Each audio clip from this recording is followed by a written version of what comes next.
Hello, I'm Adrian Salbuchi from Buenos Aires in Argentina once again. Over the past year, I have been posting a host of videos on YouTube trying to explain exactly how the New World Order really works, how it harms, it weakens, it dissolves entire nations like my own, Argentina.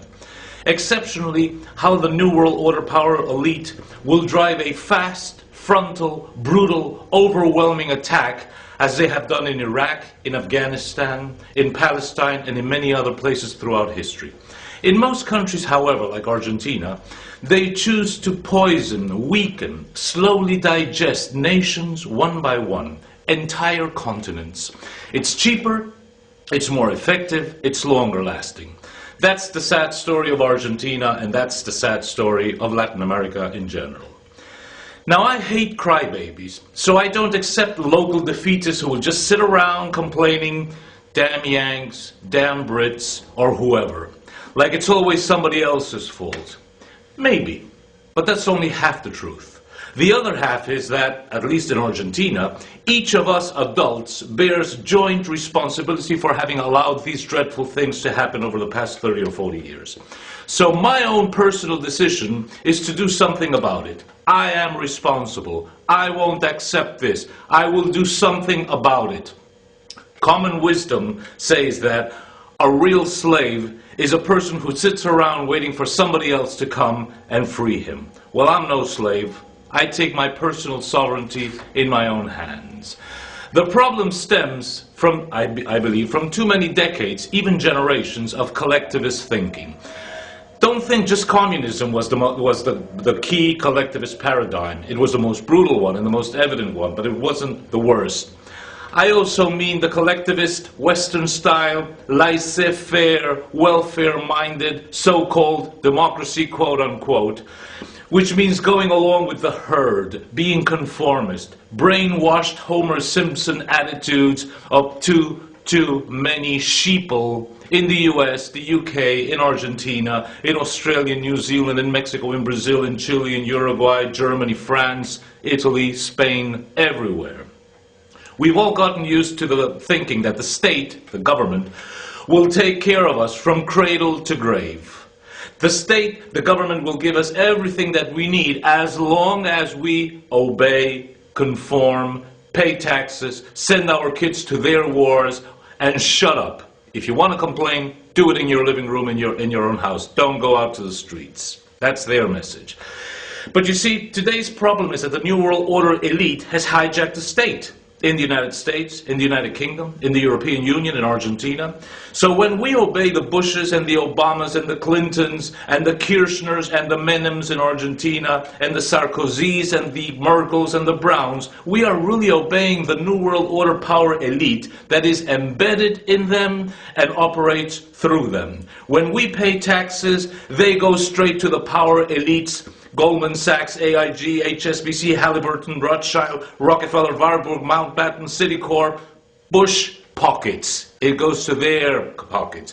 When our kids die fighting wars, it's power elite wars. And all attackers and attacked become cannon fodder for the New World Order power elite. We are kept bound through a web of media lies. We are dumbed down by mental virus-like education and invisible debt chains that have enslaved us all. So what does the New World Order want? It's very clear. They want to enslave humanity by insectifying us so that we become worker ants toiling ceaselessly for, guess who? Them. They need us to think collectivist, to think very short term, so we never realize and understand what they are up to long term. Why? So that they can own us by owning our work that brings wealth and power to them. Think of this. Slavery is when somebody owns your work. That was what slavery was all about. Owning a human being, one human being owning another human being so you can have his work. So think of what you become when you are paid less than you should, when you pay taxes to the government for God knows what perverted ends, when your income is eroded by inflation. It means that somebody somewhere is stealing huge chunks of your work. You then become a systemic slave. You are owned anonymously by the market, by the state, or by the system. The New World Order power elite's long-term strategy is keeping and consolidating their ancient bloodlines' power structures. And they at the same time recruit much-needed newcomers to ensure that that power structure expands and grows into the future. Numerically small, they are nevertheless extremely powerful and dangerous. And be completely certain about this. They do not have your well-being in mind.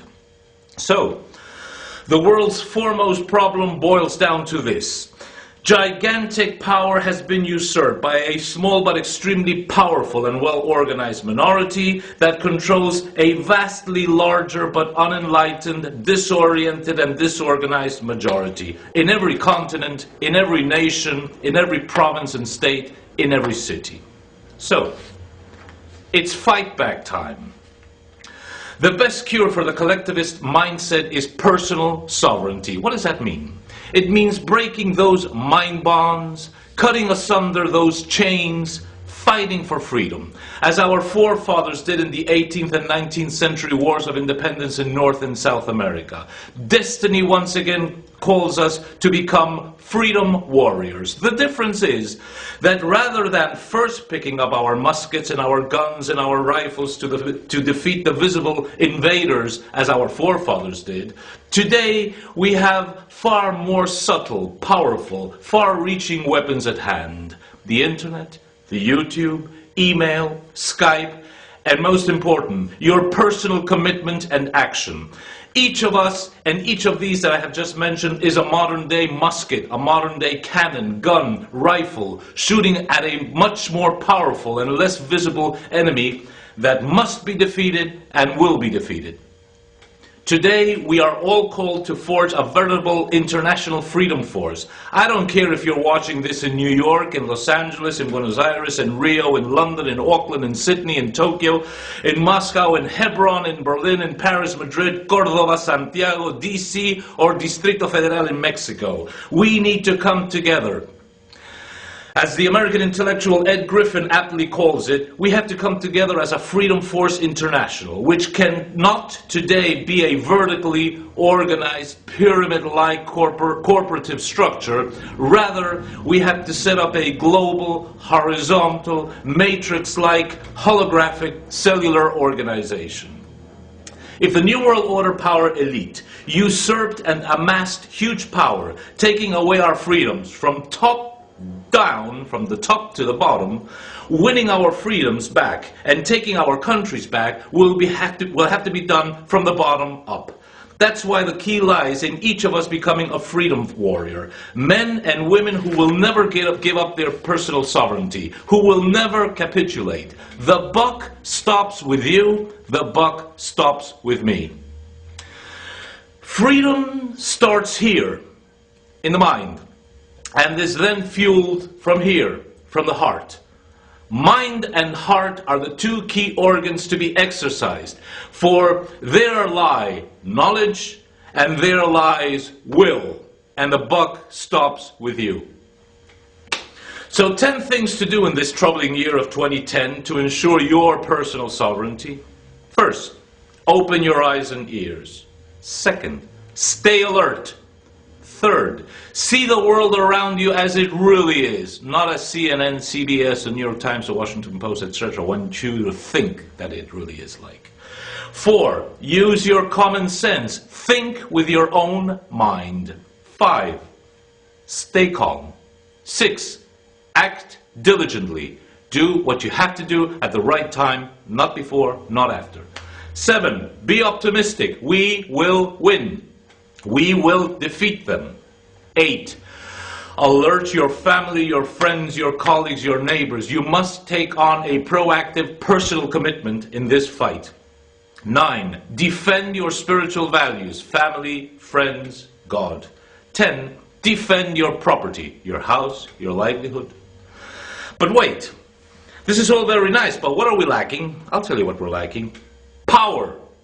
Which is the ability to achieve goals and results, to promote your interests and those of your family, your friends, your countrymen, in the short, in the mid, and in the long terms, even if others don't like it.